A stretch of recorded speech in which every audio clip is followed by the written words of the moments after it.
Boy, it's a real toss-up. I'll go. Okay. I'll end on a poll of America. I wanted to talk about mirrors, Ooh. mirrors in magic and mythology Okay. and folklore, and we'll eventually get to some very specific one. Of course, we're all aware of the various fictional mirrors, the Snow White mirror, the mirror that Perseus used to destroy Medusa, that sort of thing. It's a good mirror. There is, of course, the superstition about mirrors. Break a mirror, you have 7 years bad luck. Here's a weird little side fact I learned about that. The earliest reference to that being unlucky dates to 1777, Wow. which seems like a so there's sevens all over the place. But apparently, the only reason it's unlucky is because at the time, if you made an average amount of money, it would take 7 years to replace that mirror. Yeah, Damn. that makes sense. Also, you're supposed to, it's apparently bad luck to let babies see themselves in a mirror, and young women who spend too long gazing in a mirror will see the devil. And apparently that name is Instagram. Hey, come stupid. on. But I wanted to talk more about scrying. So this is from icysedgwick.com. Sophie Page explains that in the medieval era, people were considered too unclean to speak to highly evolved beings like angels. They needed a device that blurred the barriers between the spiritual and physical realms. Mirrors were just one of those devices. Any shiny surface would do, though this makes it difficult to identify medieval and early modern objects used specifically for magic. One of the most famous is the obsidian scrying mirror owned by Dr. John Dee. Page also notes the existence of a lesser-known magic mirror, the Mirror of Floron, which is one that I actually want to talk about specifically. I can't wait to hear about it. Yeah, so this was a mirror developed by a dude named Cecco d'Ascoli. Sometime between 1257 and 1327. He was a Franciscan. He was a scientist of, basically all the arts, because there wasn't really any definition at the time.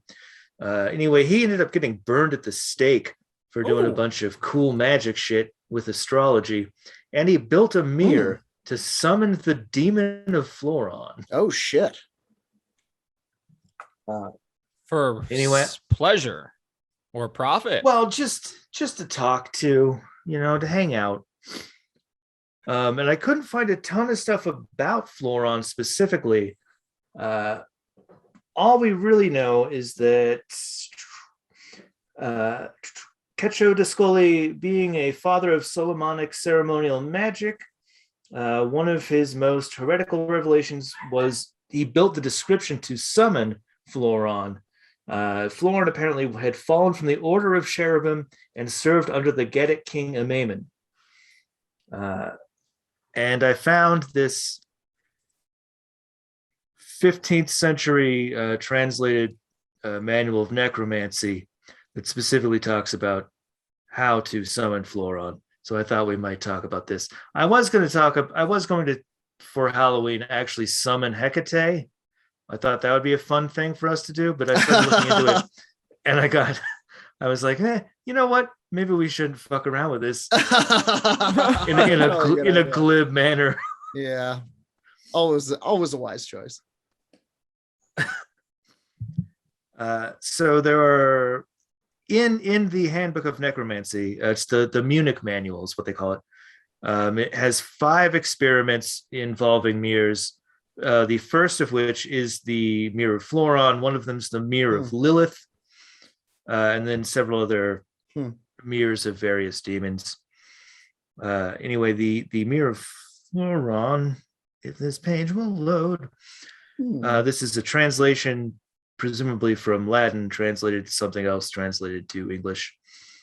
Have a mirror made of pure steel, measuring 1 palm around, with a handle for holding it, and have it bright and shiny like a sword. and have it made in the name of Floron, and around the rim of the mirror, on the part that is not polished, have these 10 names: Latronoi, Izarin, Bikol, Danmos, Gromon, Zara, Ralkal, Sigtonia, Sama, and Mangalar. A Inscribed real with 10 Mambo characters. number 5 here. Look, you know what? Mambo number 5 is coming up so often in my life that I feel like it's a synchronicity event, and we all have to stop. All right. Or it feels like a countdown to the end of something. I don't know what.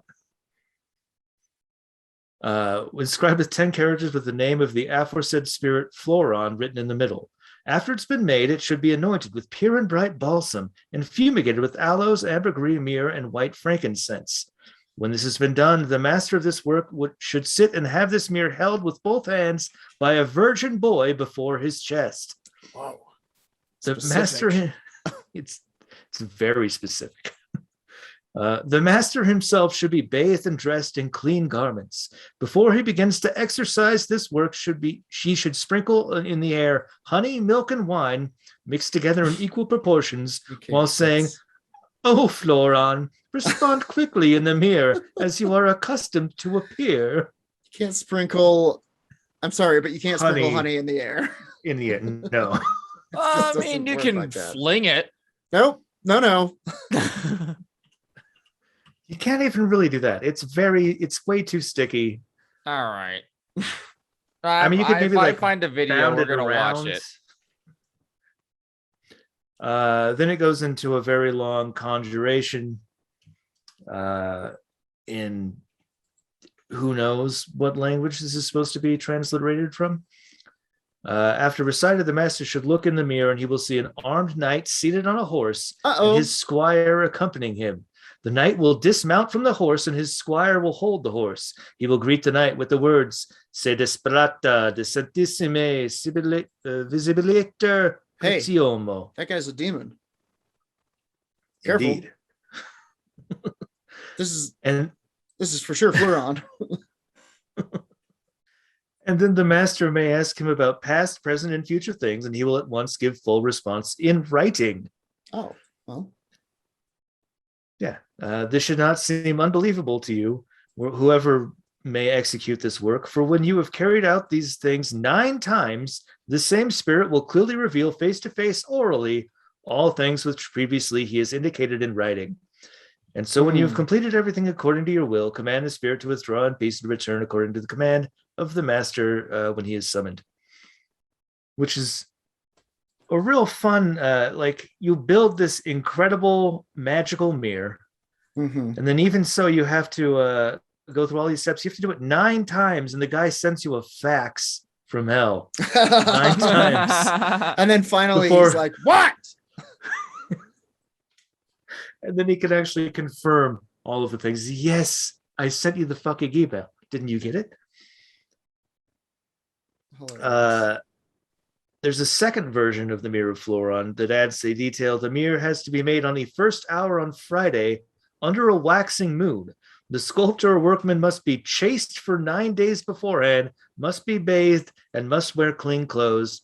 The words in which the master conjures the spirit are identified implausibly as Chaldean.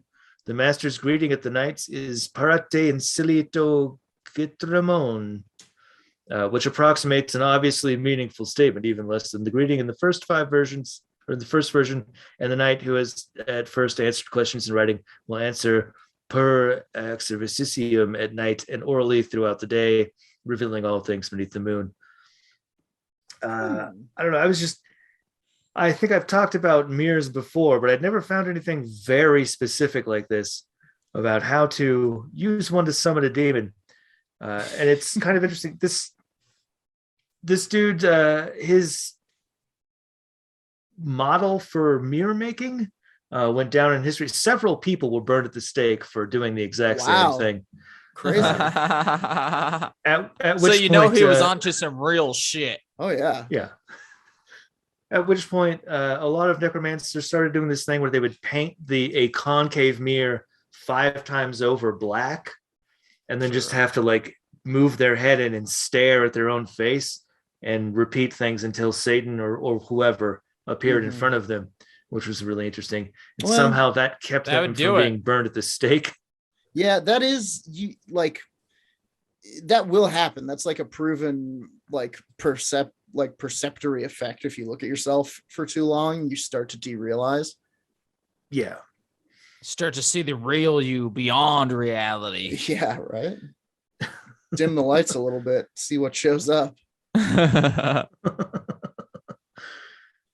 You could also use a similar thing to summon Lilith, which is kind of fun. The From first Frasier? mirror of BB Newirth shows up at your door, not even in the Fucking- mirror.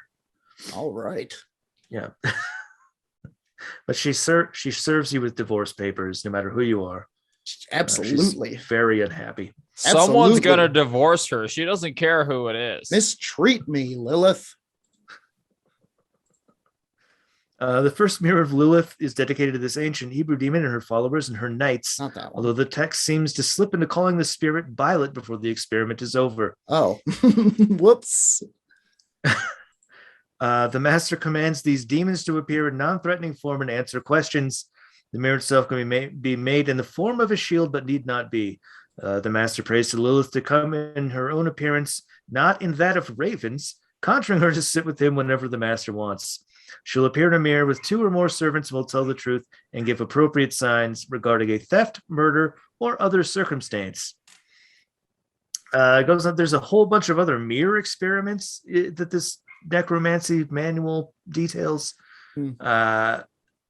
Obviously, they're all very overly academic, a little dry. Sure. But really, if you want to summon a demon, a mirror is your best bet.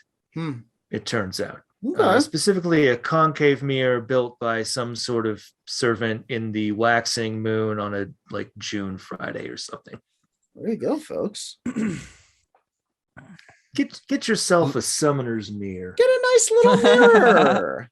Learn the moon cycles. You definitely always have to leave it overnight covered in mugwort under the moon to boost the psychical power. That is one thing I've learned about reading about various magic mirrors. Sure, this tracks. So that's a segment we'll call Mere Automata. That's the name of the video game, kind of. Sure, Yeah. sure. You nailed it close enough. All right, let me end this episode with a segment